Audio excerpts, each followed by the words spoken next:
Hey guys, it's Al from Altruistic Channel, and I am touching base today a little bit more in depth with the book. So now that I have a little bit of downtime where I'm not filming on set, I decided that I wanted to talk a bit about the subject matter behind the Moon King with No Kingdom. And so, as we know, that's basically about the collective consciousness.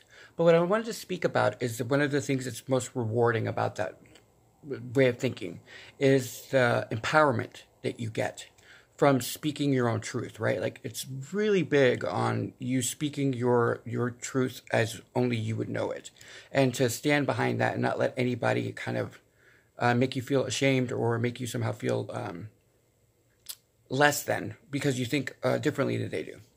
And one of the things that I learned very early on in my life, and what I'm going to share here, is that when you stand in your truth, you tend to almost become victim to the idea that you need to be like a martyr of some kind, you know, where you're going to sacrifice yourself in order to stand in your power. And with age, you start to kind of gather the fact that that's not true. Like, that's bullshit. You don't have to, you don't have to sacrifice your happiness in order to be who you are. To be honest with you, most people don't even give a shit about what you personally believe in. But when you own yourself, when you're empowering yourself and you stand in your truth, you start to notice other people's behavior. And that's what I wanted to speak about. So with me in particular, I am a Cancer. And smack in the middle of the zodiac, smack in the middle of the year. And I am what most people would perceive as only having two basic ways of looking at me. If you don't know me, I'm an asshole. Like, I'm just an asshole. I don't have like a kind face. I have the resting bitch face, and I don't apologize for it. I'm not nice if I don't want to be nice. I'm from the South. That fake cadence bullshit doesn't work with me. But having said that, if I consider you my friend, people see me as a doormat.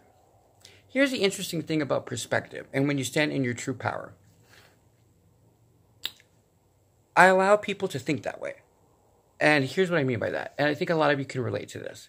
When you actually grow up, you start to kind of pick personality traits that best suit you.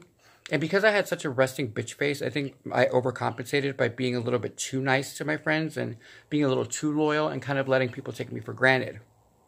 As I got older, though, like right around the college years, I kind of took that back. And what I started to do is I became a little bit more manipulative, actually, to be honest. And it was part of the evolution. But the interesting part of the journey was that at some point, I stopped being okay with people walking over me. But what I did is, instead of acting like an asshole, I actually stopped myself. And I looked at the situation and said, well, what is the best strategic stance to take from this? And I realized it was to let the people play who they are and pretend I'm the helpless little Bambi victim and that I'm going to be so sad and oh no, and then leverage it. And that's essentially what I've always done. The interesting part, though, is no matter how much I give people rope to hang themselves, they never get it. They always go the extra mile. And so when you find yourself as the victim of bullying, or you feel like people are starting to take you for granted, or you feel like somehow you're being taken, the people are using you. When you get to that point, stop and take a moment to ask yourself, how much power do you actually have, and how much have you given away? Because 9 times out of 10, you're going to realize that if you're standing in your truth, you still hold the power. You never gave it away.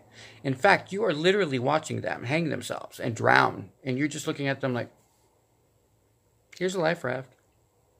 You want to tell me the truth? No? Okay. Give me back the life raft. Let's go again. And you keep doing it. And at some point, you get sick of the game. Like, you realize that your value is much more than this bullshit back and forth. But for a long time, you can just sit there and observe somebody. And you learn so much about the human condition that I can honestly tell you that I think now back on it had to be more manipulation. And it's kind of a stark, darker side of myself. But the truth is, I think I allowed that because I got to gain so much insight on people and I gained so much power over them that to this day, if they actually thought about it, I don't think any of these assholes would ever test me because I know all their secrets and I know everything that they're weak on because I've let them perceive the fact that they are using me. But I've always gotten something in exchange. I'm not an idiot. But I didn't like that part of myself, so I just allowed it to play out, kind of like that. Like I said, like the Bambi. Oh, I'm just a victim. I don't know why people use me. Blah, blah. Bullshit, right? Like it was a strategic move on my part. And so as I got older, and now that I stand in my power in full, especially with the book and believing in the collective consciousness, you can't get away with bullshit like that. Like you have to own your shit. And so I just wanted to kind of lend my voice to that realization, because it was one of the things that propelled me to write The King with No Kingdom, was because of the fact that I started to have to deal with the dark side. And I talk about it in the book in great detail. But understand that sometimes when you're acting in certain ways, that just because everybody else assumes that you're a doormat, that you may actually be even darker than that. Like you actually might be just like a sadistic asshole, or you might just be a manipulative shithead.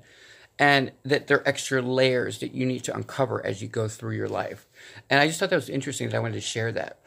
Because with the collective consciousness, like I said, you're tapping into the divine. And he knows all your secrets. So there's no point in you carrying this bullshit further. But in order to get there, I had to go through some really dark parts of my life. So just be aware of that. But don't ever, basically what I'm trying to say is don't ever give your power away to somebody by allowing them to kind of tell you what you're doing. Like if someone says that I'm being, they would always say, "Al, you're such a doormat. Why are you letting them treat you like that way? Don't you have more self-esteem?" Yeah, I'm fucking cute. I'm well built. I have a nice dick. Like I don't. It never dawned on me what they were trying to tell me. I don't know why I'm so graphic, but I am. It is what it is. But the point is that I never looked beyond that. I never scratched the surface beyond that. And I did myself a disservice because I knew that there was something much deeper going on than that, because I'm not the type that you would walk on. But I did find that I was needing, because of abandonment issues, I needed friends. Like I really isolated myself. I'm a very hard person to get around. I'm super smart. I'm kind of the Shannon Doherty with the dick, like of the South. That's pretty much my personality. I'm unapologetic and I'm very domineering, and it's kind of hard to be in a relationship with me, much less a friendship, because I hold friendship higher than relationships, mainly because I've always dealt with karmics. And a karmic is someone that you, if you haven't read the book, karmics are someone that comes into your life that you basically sign a contract on a soul level that is here to teach you lessons, and they're going to basically gauge you where you're at on your path. And so they're people that you actually are friends with and on a soul concept way, but that you actually are, it's a frenemy. Think of frenemy. So it's a frenemy situation where that they're basically pointing out where you need to work on things. And so I've always dealt with that. So up until I started to meet like soulmates, which to me is more like a twin flame. And I speak about that in the book as well. A twin flame I find more reality in, because God created everything in yin and yang. Everything is in balance. So in order to balance things, it's like male, female, black, white, all of that stuff. So it's two sets, one set of the opposite of the other, right? So then that would make sense that you would be a twin flame, like it would be a twin soul. You were part of a duo. But the soulmate thing, it just seems so ambiguous. I just didn't care about it. Anyway, I forgot where I was going with that. But the moral story is that I had so many karmics in my life that I never really got to see the darker side of what it would be to get hurt. And it wasn't until recently that I allowed somebody, like I just gave him my heart and he just stomped on it, and that was fine. I mean, there was a whole bunch of like deception going on in this whole scenario, and I let it play out. Now, by this point, I was holding my power. And I knew exactly what everybody was doing, and I know exactly who was involved. And when they see this, they're going to realize that I've known this entire time. And I never gave away my power. I just looked at them like, you are a fucking idiot. Like, you really think I'm that stupid? And at the end of the day, it's almost sad, because I don't think I realized on a conscious level that I was letting them hang themselves karmically. And I guess that's the darkest part of me in the process of awakening and ascending. Actually, it was one of the last things I had to let go of, was forgiving myself for allowing that part of myself to exist, which was to allow someone to hurt me, to do things that I knew were sabotageable or that were trying to get at me in a very, very dark way, and I just watched them do it, because I figured that at some point they would catch themselves. But they didn't. And so then I just let them hang themselves, and it just kept getting worse and worse. So I basically just signed off on them getting another lifetime of karmic debt. And so I had to let go of that. I mean, that was the end of my ascension part. That was the darkest part of me, was the fact that I realized I actually let people I loved that were hurting me. I actually did get vengeance, even though I wasn't acting on it. It wasn't a conscious choice. And so as you tap into the collective consciousness, you have to deal with these really super dark parts of yourself. But you realize that you weren't aware that you were doing it on a conscious level. But it doesn't mean you get off the hook, right? Like, you still have to pay the penalty for it. But I worked through that part, you know, and I still might have a little bit of karma, but nothing near what they have. Because at the end of the day, no matter how I sliced it, they knowingly hurt me. They knowingly went out of their way to try to hurt me. And I just played like the innocent victim, like I didn't know what was going on. And in truth, I knew the entire time what everybody that's involved in this. And when they see this, it's going to be hysterical, because I really don't, I've never given a fuck, because I kind of figure if you're that disrespectful to me, then I don't owe you any loyalty, really. And so it was a great acting role. But at the end of the day, I was playing a karmic game, and I didn't like that. And so in part of my ascending, and in the process of writing the book, I had to let go of that pain, of the hatred towards myself, for allowing them to bring me to such a low level. Because we believe in a higher frequency. So I'm up here. I'm like really up, like I'm a high frequency person. And so by doing these actions, or by playing this role, I brought myself so low that I was at their eye level. And I guess that was the bigger disservice, because now I basically sentenced them to another lifetime of karmic debt, even though without knowing. You see what I'm saying? So like there was a game at foot.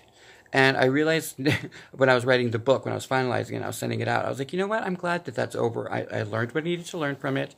But now I just don't take any shit. I just tell people, look, are you going to tell me the truth, or we're just not going to talk to each other?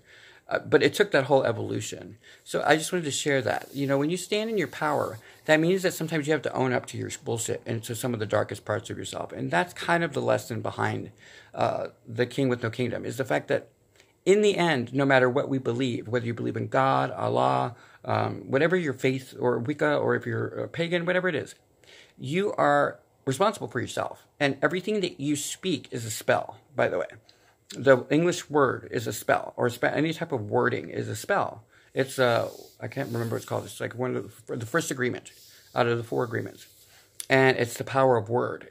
And with the right verbiage, you can destroy a person's life.